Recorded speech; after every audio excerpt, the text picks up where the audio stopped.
Non. Ben, j'oublie mes mots.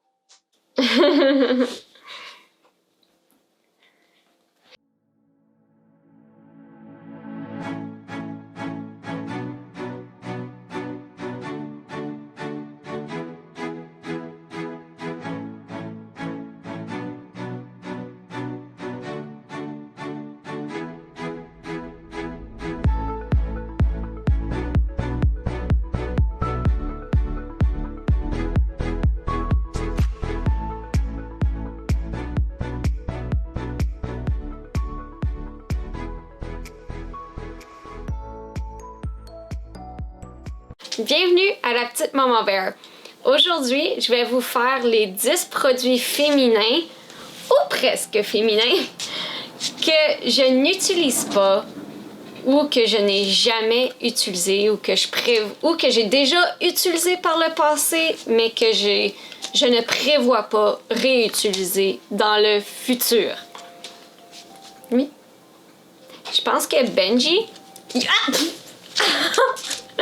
Il est bien curieux de savoir lui aussi.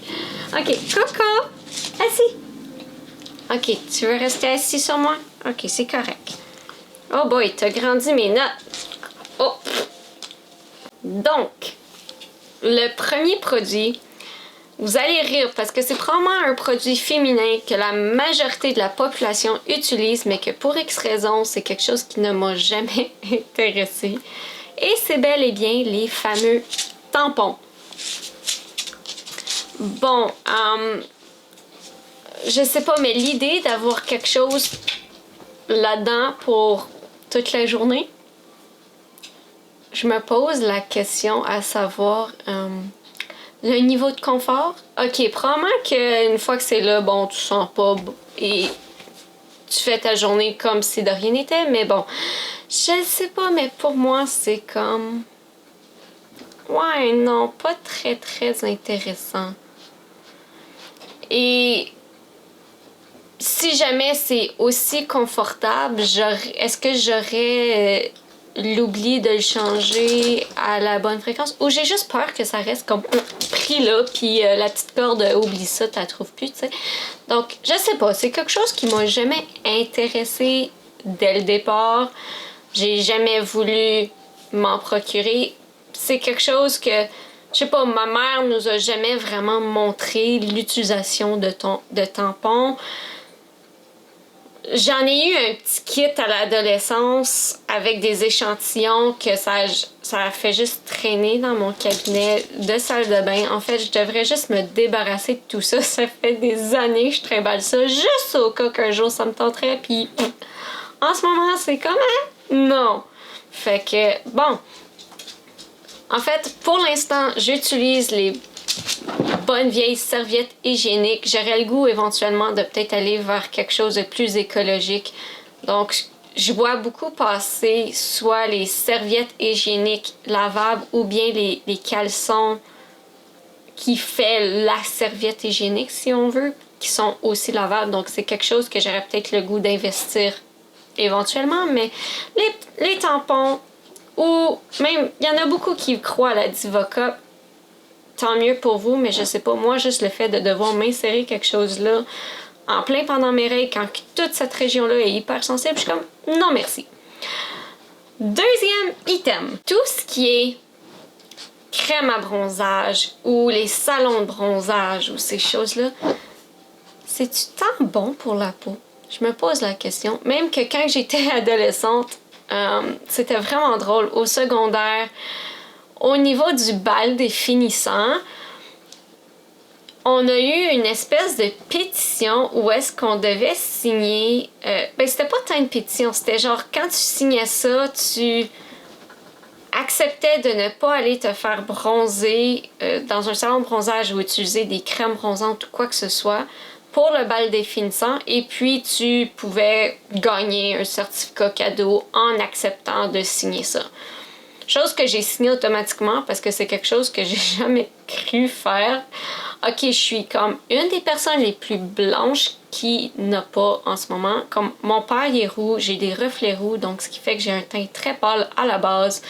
J'habite au Canada où est-ce que la moitié de l'année quasiment c'est l'hiver ou presque, ce qui fait qu'il y a beaucoup moins de soleil. Donc j'ai juste une peau très pâle, mais j'ai jamais été intéressée dans ces produits-là. Item numéro 3, cire à épiler, le laser. Le laser, ça pourrait peut-être être intéressant dans le sens que après quelques traitements, ensuite t'as plus besoin de te faire épiler. La cire, je trouve que ça a l'air juste trop souffrant. C'est peut-être une bonne technique, mais je me considère loin d'être momoune, mais pourquoi s'infliger ce mal non nécessaire? Honnêtement, ceux qui utilisent la cire, je vous lève mon chapeau, surtout si vous le faites vous-même à la maison. Vous êtes très brave. Et aussi, l'autre chose, c'est que j'ai la peau très facilement irritable, donc j'ai peur que juste à épiler à la cire, que ça vienne irriter encore plus. Laissez-moi un commentaire si vous avez, vous aussi, une peau très irritable. Qu'est-ce qui est le mieux, le rasoir ou l'épilation à la cire? Je suis vraiment juste curieuse de savoir. Peut-être que c'est quelque chose qu'éventuellement je vais faire comme « Ah, je vais m'essayer ». Mais pour l'instant, c'est quelque chose que je n'ai jamais essayé de peur d'irriter ma peau encore plus que qu'est-ce qu'elle est. Item numéro 4. Tout ce qui est faux cils, faux ongles, extension de cheveux. En fait, dans cette catégorie-là, la seule chose que j'ai vraiment utilisée par le passé, c'est... Désolée, j'ai quelque chose justement dans les cils en parlant des cils. La seule chose que j'ai utilisée par le passé, c'est des extensions dans mes cheveux. Ça, je l'ai fait en fait une fois. Et c'était pour mon mariage, tout simplement parce que avec mes graduations, j'aimais beaucoup justement avoir de belles peignures, mais j'ai tout le temps trouvé que mes cheveux sont trop fins, trop plats pour avoir une belle peignure montée. J'ai donc pris la décision d'avoir des extensions dans mes cheveux pour mon mariage, juste pour vraiment aimer regarder mes photos par la suite, trouver que j'avais une belle peignure. Mais j'ai jamais remis ces extensions-là par la suite. J'ai pas l'intention nécessairement de les remettre. Les faux cils, j'en ai jamais mis non plus parce que juste pour moi, le maquillage, c'est quelque chose de vraiment intense parce que j'ai beaucoup de réactions allergiques lorsque ça vient aux produits que je mets dans mon visage. Donc, commencer à mettre des extensions au niveau des cils avec la colle, tout ça, j'ai fait... J'ai jamais été trop dans ce côté-là. Quoique je trouve ça beau, mais pour moi, ce serait probablement plus pénible de les porter que de juste ne pas en porter et enjoyer mon vrai visage tel qu'il est. Au niveau des ongles, là vous allez rire de moi parce que, eh bien, je me mange les ongles. Je sais pas si vous pouvez voir là, mais en me rongeant les ongles, je vois pas nécessairement l'intérêt de me mettre des faux ongles. J'en ai jamais mis d'ailleurs à cause de ça. Et puis, ça me tente pas de commencer à aller gruger de l'acrylique de faux ongles. Quoique peut-être ça m'aiderait à arrêter de gruger mes ongles. Mais bon, pour l'instant, ce n'est pas dans mes plans de faire ça et je n'en ai jamais mis. Item numéro 5 sur ma liste. La fameuse pilule contraceptive. C'est un item que j'ai utilisé longtemps par le passé. Et quand je dis longtemps, c'est longtemps. Pendant une période d'à peu près 10 ans. Je l'ai utilisé de l'adolescence jusqu'à mon mariage, même un petit peu après, mais vraiment pas longtemps après. Je l'avais utilisé au départ parce que j'avais des problèmes de régulation avec mes règles. En tout cas, j'avais mes règles beaucoup trop souvent par rapport à la normale, donc mon médecin m'avait conseillé de prendre la pilule. C'est ce que j'ai fait pendant de nombreuses années. Ça l'a aidé à régler mes règles. Ce qui s'est passé par contre, c'est qu'avec les années, à force de prendre la pilule, j'ai eu d'autres symptômes. Donc j'avais toujours d'énormes maux de cœur, des migraines incroyables. comme j'étais rendue avec une prescription pour les migraines, tellement que c'était rendu juste trop intense. Comme j'avais tellement mal à la tête. En tout cas, ça me faisait avoir aussi, comme je peux pas dire que j'étais obèse, mais avoir un petit peu plus de coussins que ce que j'avais auparavant. Ok, ou ski. Est-ce que aussi c'est mon corps qui changeait de l'adolescence à l'adulte? Bon, en tout cas, c'est dur à dire de ce côté-là. Mais rendu à ce point-là, lorsque j'ai arrêté la pilule, c'était surtout parce que les effets négatifs étaient beaucoup plus intenses que les effets positifs de la prendre. J'ai donc juste décidé de l'arrêter et depuis, je me sens tellement mieux. Même je suis juste plus joyeuse, plus enjouée. Je pense que ça venait aussi jouer beaucoup avec mon humeur. Et en l'arrêtant, c'est ça, je vais tellement mieux, beaucoup moins de maux de tête, plus de mal de cœur dans ce principe-là. Donc, pour toute cette raison-là, au niveau de ma santé, j'ai l'impression que, en tout cas, pour l'instant, c'est clairement pas dans mon but ou mon intérêt de vouloir retourner prendre la pilule contraceptive. Est-ce que dans quelques années, je vais changer d'idée? On verra, mais pour l'instant, c'est un gros non. C'est quelque chose que je suis complètement désintéressée à vouloir reprendre. Item numéro 6. Vous allez rire de moi, mais Lizzie, c'est les brassières sans bretelles. Oh, bonjour! Toi, t'es intéressée par les brassières sans bretelles? Ok. En fait, je crois que j'en ai possédé 2 dans toute ma vie. Et je les ai portées peut-être 5 fois. Je ne porte jamais de brassière sans bretelles. Pour la simple et unique raison que de la manière que mon corps est fait, avec mes petits seins et tout, ça tient juste pas. Je passe mon temps à juste le remonter, je me sens inconfortable, j'aime pas ça. Je préfère juste aller vers une bralette ou un soutien-gorge normal ou juste ne pas en mettre, point. Donc, pour moi, dans ma garde-robe, avoir des brassières sans bretelles, ça n'en vaut pas la peine.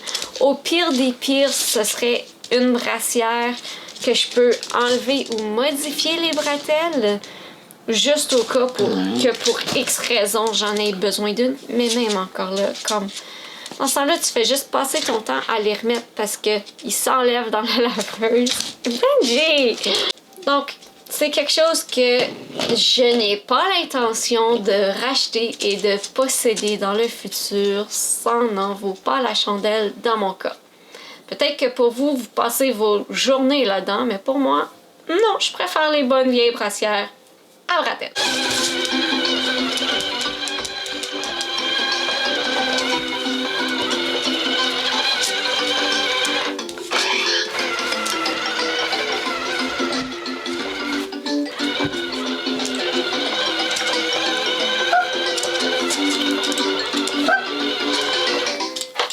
Comme vous venez de le constater, j'ai une amie qui vient juste de se réveiller. L'item numéro 7, c'est tout ce qui est avec désodorisant pour les parties intimes. Qu'est-ce que c'est ça? Je peux-tu comprendre? Je n'en ai jamais appartenu, on va se le dire. C'est quelque chose que je ne comprends pas. Ça doit... Je sais pas, mais est-ce que ça vous cause des infections lorsque vous mettez ça? Puis ça sert à quoi dans la vie? Je sais pas, mais une bonne douche ou un bain, ça nettoie tout et c'est bien parfait juste comme ça. T'as pas besoin de quelque chose de supplémentaire, je crois.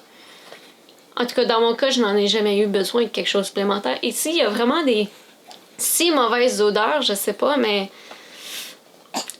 allez consulter votre médecin. Je sais pas. Je comprends pas. Mais bon, si vous en utilisez, ben, j'espère que ça fonctionne pour vous. Item numéro 8. Ok, celui-là, c'en est un petit peu cocasse, là. Un corset.